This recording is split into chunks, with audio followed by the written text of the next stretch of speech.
Folks, the Social Security Administration is at risk of defaulting. And when that happens, that means no Social Security benefits anymore.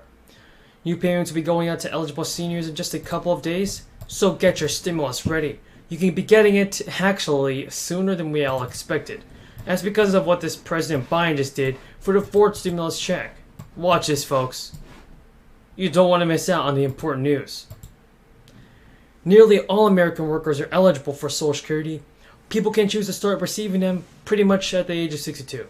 Full retirement age is currently set at 67, and that's even for people who were born in the 60s.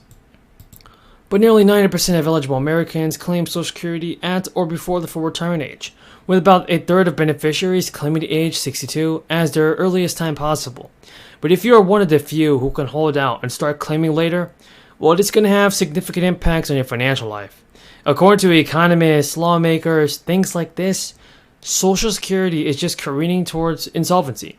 The only question up for debate is when it will happen. The Fed's program trustees stated that in their latest update, Social Security's trust funds will run out of money in 2035.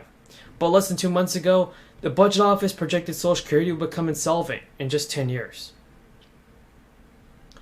But contrary to some American fears, Social Security benefits won't be cut when the trust funds are exhausted. Payroll taxes at current levels should enable the program to continue paying around 80% of benefits. Still, those steep benefit cuts could hurt the millions of retirees. Politicians in both major political parties want to prevent this from happening. In particular, Joe Biden wants to make wages more subject to taxes. Currently, Americans pay this payroll tax only on income of up to $160,000. Under Biden's campaign plan, though, any income above $400,000 per year would be taxed. One key downside of that is that it would be enough to tax the Social Security by itself. The Urban Institute 2020 analysis of the Biden campaign plan found that increasing the payroll tax cap would only reduce Social Security's long-term deficit by 20%, and it would push back the program by only 5 years. Under the program relates to this is that the Social Security changes would make Biden pretty much not a good decision maker on this because Republican senators want to allow Congress to reauthorize Social Security instead of trying to fix it on their own. Thank you. I haven't asked my question yet. I'm going to ask mine, and I'll go right to Senator Hickenlooper. My question is going to be to all of you very, very quickly, if you can give us answers.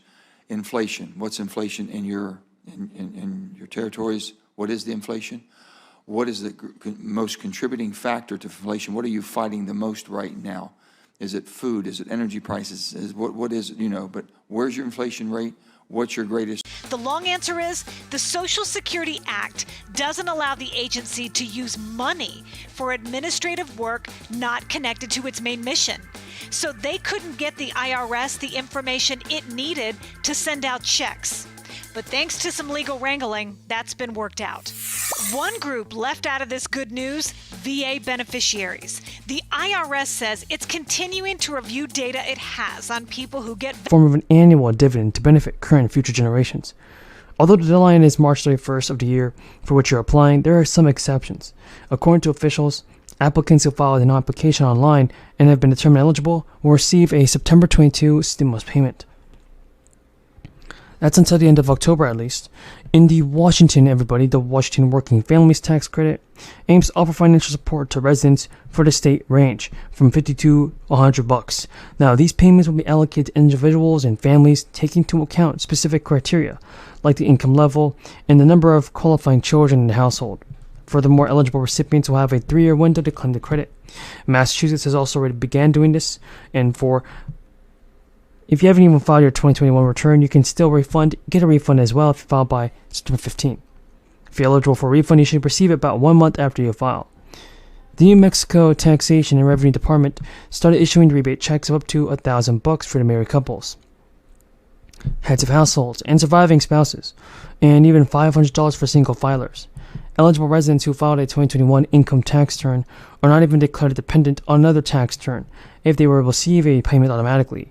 Payment is actually a rebate for the New Mexico residents who have filed or will file. Now, experts have noted that Joe Biden didn't even offer much to student loans, but instead experts say that the president provided a watered-down version of the forbearance loan. More details on the previously announced update income-driven repayment plan and a promise again to help America out. Joe Biden said it would actually be discharging the loans for borrowers who've been in repayment for about 20-25 years under the program. But now, under the announcement from Joe Biden again, Biden has announced the programs of the day of the Supreme Court decision. Questioning remains about how implementation for this process will work, to help borrowers adjust their monthly payments and to restart in September. The president announced that the revamped program, which will last 12 months according to student loan experts, is actually a forbearance in many ways. It can help borrowers pay their student loans. Some advocates are actually recommending that they do not even use the on-ramp program, and thus avoid interest accrual. Now, during this period, borrowers who miss payments won't be reported to the credit bureaus, and won't be considered in default, and won't be referred to collection agencies for those payments.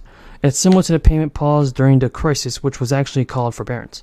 But the interest will occur, and a key difference, during this key crisis payment pause, interest was set at 0%. According to Yahoo News, although payments won't even be due for another year, balances will start accruing interest on September 1st. The longer it takes for Biden to cancel the debt, the more it will cost the people that are in debt. All we know is that Joe Biden will need to send out the stimulus payments very, very fast. Take, and we take, and we take. We take taxes. Millions of Americans see the monthly benefit check increase, everybody. It's happening now. Households with low income will be able to claim extra relief money starting this month. Lawmakers have approved new legislation that would allocate billions of dollars towards new crisis relief assistance programs. The Department of Children and Families also announced that the Florida application for Disaster SNAP program has been approved. The program will provide assistance to food families and individuals affected by the hurricane who are not already receiving food assistance benefits through the programs. It's going to help so many people out now, everybody, and this is really great because state officials have said the program will be implemented by phases and by each county starting Monday, October 10th. So it's going to be helping so many people this week and this month with stimulus payments. People get the help they need. The Secretary of the State told reporters that our department is working around the clock to provide critical resources to families that are impacted by this, and our goal is to provide families with support as quickly as possible. And more than 500,000 Massachusetts households will actually start receiving the food assistance and can get a boost this month from the starting of the Keeping High with Inflation. Now, Massachusetts Governor Charlie Baker has actually announced that 550,000 households will participate in the SNAP's program, and we'll see an increase starting in the October 22 benefits. And those receiving SNAP benefits will get a 12% increase, with households seeing an average monthly boost of $25 to $30. The federal government adjusts SNAP benefit payments yearly to keep up with inflation, and Baker's office said that this recent increase reflects Massachusetts residents and the cost of living and fight hunger and food insecurity across the state. The Department of Transitional Assistance Acting Commissioner said in a press release that SNAP is a critical tool in providing individuals and families with the financial power to buy the food they need. It also plays an important role as an economic stabilizer, providing an influx of federal dollars into the state's economy, supporting our grocery stores, corner stores, and local farms. Utility costs for Massachusetts has also influenced SNAP benefits. Over the